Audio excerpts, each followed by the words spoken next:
موسیٰ علیہ السلام کا یہ قصہ میں ادبن کہوں گا کہ حکمت پر ضرور پڑھیے گا. سورۃ القصص جو ہے اس کے پہلے 3 رکوع ضرور پڑھیے گا. ایک وقت نکالیجیے. کون تھا ان کا کوئی ان کا ذمہ دار کون تھا کفالت کرنے والا؟ اور میں تو حیران ہوں کہ اس سورت کے شروع میں اللہ تعالیٰ نے جو قصہ بیان کیا ہے، وہ چھوٹا سا بچہ جس کو تابوت میں بند کر کے ماں نے سمندر کے حوالے کر دیا. کیسا ایمان ہے!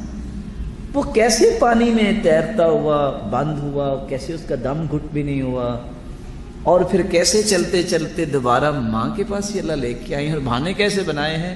وقالت لأختہ قصی، ماں نے بیٹی کی ذمہ داری لگائی. مرد نہیں ہے، عورت ہے، میچور نہیں ہے کہ اس کی عمر کچھ 40 سال ہو کہ بہت فہیمہ ہے اور بہت سمجھدار ہے. کہا بیٹی خیال کرنا. کیسی عقل تھی اس بیٹی کی، کیسے دیکھ رہی ہوگی کہ کہاں سے چلتا آ رہا ہے. اور بتایا نہیں یہ کون ہے.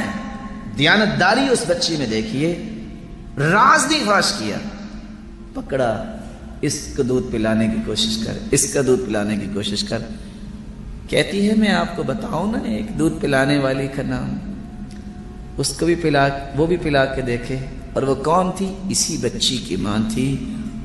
حرمنا علیہ المراضع، اللہ تعالیٰ نے تمام دودھ پلانے والیوں کو کیسا کر دیا؟ موسیٰ کا جی ہی نہیں چاہا دودھ پینے کا. اور پھر اللہ تعالیٰ نے بندوبست کیا، جو قاتل تھا فرعون، اللہ نے اس کی جھولی میں ہی اس کی پرورش کی. یہ حیرانگی کی باتیں نہیں. اور پھر اللہ تعالیٰ نے اس سال پیدا نہیں کیا جس سال وہ چھوڑ دیتا تھا، پیدا بھی اس سال کیا جس سال وہ قتل کیا کرتا تھا. اور پالا بھی کس نے؟ فرعون نے. جو موسیٰ کو فرعون کی چولی میں پالنے پہ قادر ہے، وہ آپ کو محروم کر دے گا. اصل بات یہ ہے کہ ہمارا ایمان کمزور ہوتا ہے تو پریشانی ہوتی ہے. وہ موسیٰ علیہ السلام بیچارے چھڑاتے غصہ تو تھا ان میں، وہ ایک لگا بیٹھے ہوں گے. فَوَقَزَهُ مُوسَىٰ فَقَضَىٰ عَلَيْهِ. عام بندے کی لگانی اور موسیٰ کی لگانے میں شاید کوئی فرق ہوگا. وہ بندہ فارغ ہو گیا. دشمن پیچھے، آگے پتہ نہیں جانا کدھر ہے. کھڑے ہیں. قال رب انی لما انزلت الی من خیر فقیر. بس دعا کی ہے اور نیکی کا کام کیا. نیکی کا کام کیا کیا ہے؟ سارے لوگ پانی پلا رہے تھے. وہ 2 نیک پاکیزہ بیٹیاں جو نبی کی بیٹیاں تھیں، جانوروں کو پانی پلانے کی کوشش کر رہی تھی، لیکن وقت نہیں میرے تھلک کھڑی تھی. انہوں نے پتھر ہٹایا اور ان کو پانی پلا دے. نیکی کی ہے. ہم کہتے ہیں نیکی کا بدلہ ہمیں یہی ملنا چاہیے. ہم بہت چھوٹا بدلہ لینا چاہتے ہیں. اللہ کتنا دینا چاہتے ہیں؟ اگر آج کسی کی نوکری ختم ہو جاؤ کہتے ہیں بس مارا گیا. آج اگر کسی کی نوکری نہ ملے کہتے ہیں کیا بنے گا؟ کچھ بھی نہیں. کیا بنے گا؟ اللہ ایسے راضی ہیں تو ہم بھی راضی ہیں.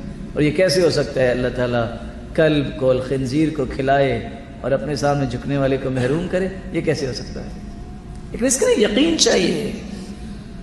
اب اتنی بات کہی ہے، اللہ تعالیٰ نے 3 آفریں فوراً پیش کر دی، پیکج پیش کیا. سب سے بڑی خواہش انسان کی ہوتی ہے نا، جوان ہو گیا ہوں، نوکری مل جائے.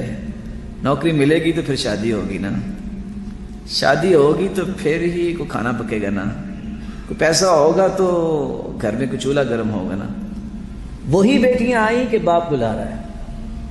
حیا دیکھیے. کہا میں آگے چلوں گا تم پیچھے چلو تاکہ نظر نہ پڑے. پہلا پیکج کیا پیش ہوا؟ اگر تم اتنے سال بکریاں چراؤ تو میں ایک بیٹی کا نکاح تیرے ساتھ کر دوں گا. نوکری بھی مل گئی، کھانا بھی مل گیا، شگا بھی کرائے پہ لینے کی ضرورت نہیں پڑی. اور اصل بات یہ تھی کہ طبیعت بنانی تھی کہ کل کو نبوت کا تاج سجانا تھا. اللہ تعالیٰ نے نبی کی صحبت بھی دے دی. جو ہی 7 سال مکمل ہوئے نکاح بھی ہو گیا. آپ حیران ہوں گے کہ نوکری کے ساتھ پیکج تینوں مل گئے ہیں. گئے ہیں صرف چلو کوئی آگ تپانے کے لیے ذرا چلتے ہیں، تو اللہ کی طرف سے حکم آ گیا فَاخْلَعْ نَعْلَيْكَ إِنَّكَ بِالْوَادِ الْمُقَدَّسِ طُوًى. موسیٰ تم کسی عام جگہ پہ نہیں ہو. گئے تھے آگ لینے کے لیے. روشنی، اللہ نے کیسی روشنی دی؟ نبوت کا تاج سر پہ سجا دیا.